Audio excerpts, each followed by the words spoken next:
Some people walk into a room and something shifts. You cannot always name what it is. It is not their appearance. It is not what they say in the first 30 seconds. It is something underneath all of that. Something in the way they occupy space. The way they are entirely present rather than partially somewhere else. The way the room feels slightly more settled once they are in it. These are the people between 60 and 85 who still have what most people their age have already let go of. Not every one of them, not even most, but a few, a precious few. And if you are one of them, I want you to know it, and I want you to understand exactly what you are protecting. My name is Dr. David Mercer. I've spent 28 years studying aging patterns in over 9,000 patients between the ages of 60 and 95. And in all those years, across all those appointments and conversations and follow-up visits, there are certain people who stay with me. Not because they are the sickest or the most complicated cases, because they have something I can observe but cannot entirely explain in purely clinical terms, something that sits underneath the lab results and the physical assessments and the vital signs, something that makes them genuinely, unmistakably remarkable. And after 28 years, I have learned to identify it specifically. It comes down to 5 things. 5 things that, if you still have them between the ages of 60 and 85, make you not just an exceptional patient in my examination room, but a genuinely rare human being in the world. A man named Franklin came to see me 2 years ago. He was 76. He walked in carrying a small notebook. He sat down, opened it, and I saw that he had written out his questions for the appointment in advance. Not anxious questions, curious ones. He wanted to understand something about how his cardiovascular system had changed over the decade. He wanted to know what the literature said about a particular pattern in his blood work. He looked at me not like someone waiting for reassurance, but like someone genuinely interested in the information. I spent more time with Franklin that appointment than I usually have for a routine visit. Not because something was wrong, because something was so clearly right that I wanted to understand it better. At the end of the appointment, he stood up and said, "Doctor, I learn something every time I come here." I told him that was mutual. I have been thinking about what he had that so few of his peers seem to carry. These 5 things are my answer. Subscribe right now. If you are between 60 and 85, or if you love someone who is, this matters more than almost anything else I could tell you today. Thing number 1. You still have genuine curiosity about the world outside your own experience. Not polite interest. Not the performance of being open-minded. Genuine curiosity. The kind that causes you to pick up a subject you know nothing about and spend an afternoon with it. The kind that makes you ask a stranger about their work and actually listen to the answer. The kind that takes you somewhere you have never been, not for the experience of having been there, but for the specific pleasure of discovering what you did not know was there. This is the quality that most visibly separates the people who are fully alive between 60 and 85 from those who are going through the motions of living. Here is what is happening biologically when you maintain genuine curiosity. Your brain releases dopamine every time it encounters genuine novelty, and every time it is on the verge of understanding something it did not understand before. This dopamine response is not only pleasurable, it is neuroprotective. It stimulates the production of compounds that protect existing neurons and encourage the formation of new synaptic connections. The curious brain is, at the cellular level, a brain that is actively building rather than passively maintaining. And after 60, the difference between a brain that is building and a brain that is only maintaining becomes one of the most consequential distinctions in all of cognitive aging. The research is consistent and striking. A study from the University of Edinburgh followed 2,700 adults aged 60 to 80 for 9 years. Those who scored in the highest quartile on measures of intellectual curiosity at the start of the study had 4 times lower rates of significant cognitive decline and were 3 times more likely to score in the cognitively independent range at the end of the study compared to those in the lowest quartile.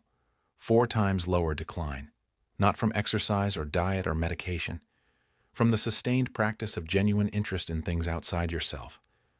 Ruth was 67. She came to see me the year after her husband retired, and they began spending nearly all their time together at home. She was struggling with something she could not name with precision. She said, "I feel like the world got smaller. Not because anything is wrong exactly, just smaller." I asked her what she meant by smaller. She said, "When I was working, Things came to me. New problems, new people, situations that required me to think in ways I had not thought before, to know things I had not known before. Now every day is the same, and I feel myself getting smaller with it. I asked her what she had always been curious about but had never made time for, in the years when there was not enough time for it. She thought for a long moment. She said, "I have always wanted to understand how ancient languages were decoded, how someone looked at symbols no one had read for 2,000 years and figured out what they meant. The actual process of that." I told her to start there. She looked at me as if I had suggested something slightly absurd for a woman in her late 60s to pursue. 6 months later, she was 3 weeks into an online course on the decipherment of Linear B and had joined a discussion forum of people who argued about it with considerable passion. She came back and said, "Doctor, I forgot what it felt like to know almost nothing about something and want to know everything. I have missed that feeling my whole adult life without fully realizing what I was missing. That feeling is not a luxury. It is a sign that the brain is still requesting to be used fully. A brain that requests to be used fully is a brain that is still growing. And a brain that is still growing is doing the one thing that most reliably determines how well the years between now and 85 are going to feel from the inside. Thing number 2, you still know how to be genuinely present with another person. Not available, not nearby, present. The specific state of giving another person your full attention without any part of you waiting for the conversation to end, or planning what you will say next, or reviewing what you said 3 minutes ago, or wondering what you need to do later. Just here. Just listening. Just with them. This is one of the rarest things a human being can offer another human being, and it is becoming rarer with each passing decade as the world develops more sophisticated methods of dividing attention and rewarding distraction. After 60, many people find that one of the gifts of this chapter is a natural increase in their capacity for genuine presence. The urgency that drove the earlier decades has slowed. The endless forward momentum has quieted. And in that quieter space, many people discover for the first time the full experience of what it is to be entirely with another person, rather than near them. But not everyone. Some people bring their distraction into this chapter with them, and let it take up more space as the years go on. The screen is always there. The familiar groove of partial attention is easier than the effort of full presence. And the person who could have been one of the most genuinely connective, genuinely comforting, genuinely important people in the lives of those around them becomes instead another person who is sort of listening, sort of here, sort of available. A study from the University of Chicago followed 3,100 adults aged 62 to 82 for 8 years. Those who scored highest on measures of genuine interpersonal presence, the ability to be fully attentive with another person during conversation, had 4 times lower rates of social isolation, 3 times lower rates of depression, and significantly better overall health outcomes on every measure used in the study compared to those who scored lowest. 4 times lower isolation, 3 times lower depression, from the simple radical act of being fully with another person. Marguerite was 70. She had 4 grown children and 11 grandchildren and a social calendar that was rarely empty. She came to me for persistent low mood that she genuinely could not account for. "I have people around me all the time," she said. "I am never technically alone, but the low mood will not leave." I asked her when she had last felt genuinely heard by someone. In the specific way she meant deep hearing, the kind where you leave the conversation feeling understood rather than simply spoken to. She looked at me with a careful attention I had not seen from her before. She said, "I do not know that anyone listens to me the way you mean." I asked her whether she listened to others the way she wanted to be listened to herself. She was quiet for a long time. The quiet of someone looking honestly at something they had not looked at before. She said, "I think I'm usually waiting for my turn to speak. I have been for most of my life." I asked her to try something for 2 weeks. 1 conversation per day in which her only purpose was to understand the other person's experience as fully as possible, with no agenda to speak about herself at all. Not as a performance of listening, as a genuine practice of interest. She came back 2 months later and said something I did not expect. She said, "Doctor, I think I have been lonely in a full house for most of my adult life, and I think the loneliness started with me, not with anything anyone else failed to give me, with what I had been failing to give them. That is the profound and difficult truth about genuine presence. It cannot be received by someone who cannot also give it. The people who are truly gems in this age group are almost always the people who are as genuinely interested in the inner life of others as they are in their own, often more so. Thing number 3. You still have something you are actively working toward. Not finished, not completed, not a legacy already built and residing comfortably in the past. Something that exists in the present tense. A project that matters to you. A skill being developed. A goal not yet achieved. A contribution still being made. Something that causes you to think forward rather than only backward. Something that gets you out of bed in the morning with a particular kind of energy that obligation alone cannot produce. This is what researchers call purposive engagement, and it is one of the most powerful predictors of health and longevity in people between 60 and 85. The body that is oriented towards something it has not yet done functions differently than the body that is reviewing what it has already accomplished. Growth hormone regulation changes. Inflammatory markers shift. Sleep architecture improves. Even immune function responds to the presence or absence of active forward purpose in ways that are measurable and significant. And the science behind this is not philosophical, it is physiological. A study from the University of Michigan followed 2,900 adults aged 60 to 82 for 10 years. Those who maintained active purposive engagement, specifically having a concrete ongoing project or developmental goal, had 3 times lower rates of cognitive decline, significantly lower rates of depression, and lived measurably longer than those primarily in a maintenance or review phase of life. 3 times lower cognitive decline, from having something still unfinished that matters. Reginald was 74. He had retired from a long career as a civil engineer and had described the first 2 years of retirement as simultaneously the most comfortable and the most hollowing experience of his life. He came to see me and said, "I have everything I worked for and I feel like I am waiting for something that does not seem to be coming." I asked him what he was waiting for. He looked at the floor for a moment. He said, "I think maybe permission." I asked permission for what specifically? He was quiet for a long time. He said, "I always wanted to write a history of the bridges built in this region over the last 150 years. No one has done it properly. The information exists in fragments across old records and county archives and personal papers. I know where most of it is. But it seemed like the kind of project you undertake when you are still someone who does things that matter." I asked him when he had stopped being someone who did things that matter. He looked at me with the sharpness of a man who still had considerable things in him.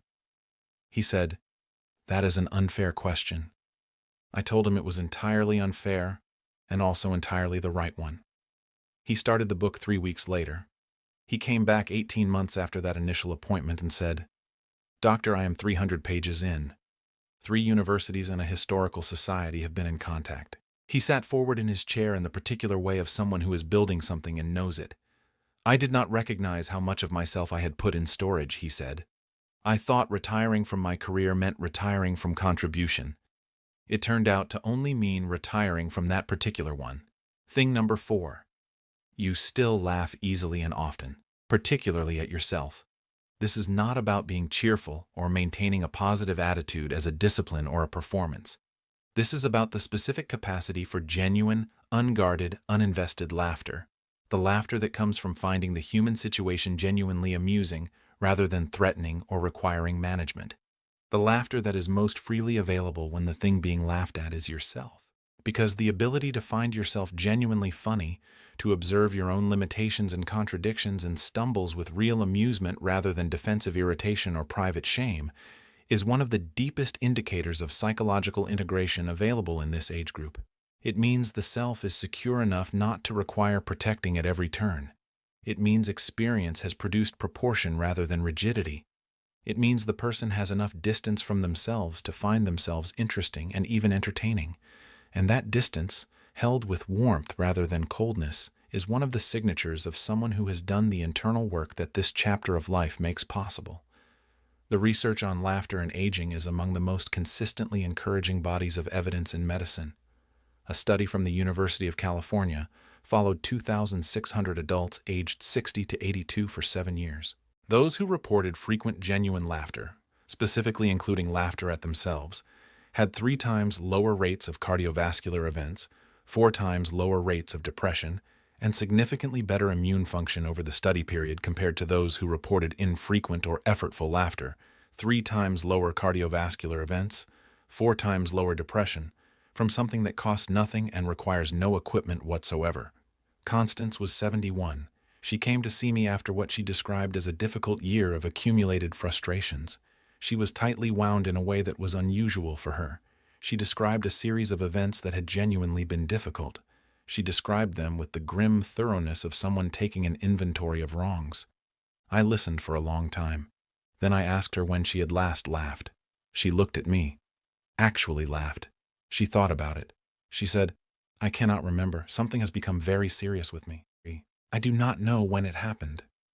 I asked her to tell me something about herself that was genuinely funny. She resisted at first. Then she said, slowly, that she had recently discovered she had been mispronouncing a word in every conversation for 67 years, a word she used constantly. She said the correct pronunciation and then the way she had been saying it her entire life. We both started laughing. It was a specific, genuine, released kind of laughter. She left the appointment lighter than she had arrived. She came back 2 months later and said, "Doctor, I have been finding things funnier since that appointment. I think I had forgotten that I am allowed to find life funny." "You are not just allowed," I told her. "You are designed for it. The human situation is genuinely funny at almost every level if you are willing to see it." Now here is where these 5 things reveal something important about themselves. The first 4, curiosity, genuine presence, active purpose, and the capacity for real laughter, are all forms of engagement, ways of reaching toward the world rather than withdrawing from it. But the 5th thing is different. It is not about how you engage with the world. It is about how you carry yourself within it, and it is the one that most completely defines what it means to be a gem in this chapter of life. Thing number 5. You have made a genuine peace with the things in your life that cannot be changed, not resigned to them, not suppressing them, not pretending they did not happen, or do not still hurt, or do not still carry weight on certain mornings, but genuinely, functionally, at peace with them, able to carry what cannot be put down without being bent by it, able to look at the full history of the life, including the hardest parts of it, without the hardest parts taking over the whole picture. This is not a passive achievement. It is one of the most active and difficult things a human being can accomplish. And in people between 60 and 85, it is one of the clearest markers I have ever found of someone who is not just surviving this chapter, but living it fully. Psychologists who study what they call post-traumatic growth have found that the experience of genuine peace with past difficulty is not the same as the absence of pain and is not produced by the passage of time alone. It is the active integration of pain into a life that has continued and found meaning beyond it. After 60, most people have accumulated enough experience of irreversible loss, of genuine failure, of things that went wrong and cannot now be corrected, to have faced this choice multiple times. The choice between integration and resistance, between carrying the weight with open hands and gripping it so tightly that the weight ends up controlling the hands rather than the person holding them. The gems in this age group are the ones who chose integration, not once, in a single decisive moment. Many times, across many years, returning to the same choice whenever life presented it again, until it became not a choice made with effort, but simply the orientation of the person, the way they moved through everything. Clara was 78. She had lost a child to illness 22 years earlier. She had been through grief that most people will not experience and cannot fully imagine from the outside. She came to see me not in crisis, but in the ordinary course of her regular care. I had known her for a number of years and knew the broad shape of her history. What struck me, in every appointment without exception, was the quality of her attention. She was entirely present, warm without performance, clear without the hardness that sometimes comes from having survived very hard things. I asked her once, gently, how she carried what she carried, how she had become the person I observed sitting across from me when the history behind her was what it was. She was quiet for a moment, not the quiet of someone composing an answer, the quiet of someone who has thought about this long enough to know exactly what they want to say. She said, "I do not carry it less than I did. I carry it differently than I used to." She looked at me with the steady gaze of someone who has looked at something very hard for a very long time and not looked away. She said, "For years I thought the grief would eventually be smaller if I could just get to the other side of it. I waited for the other side. Then one day I realized there is no other side. There is only a larger life built around the grief. A life with room for both the loss and everything else that is still present and still real." She paused for a moment. That took a long time to understand. But once I understood it, I stopped waiting for the grief to leave before I gave myself permission to also be happy. I stopped making happiness conditional on the pain being over. Because the pain is never completely over. But neither is everything else. That is the most precise description of genuine peace with the irreversible that I have ever heard. Not the end of pain. A larger life built around it.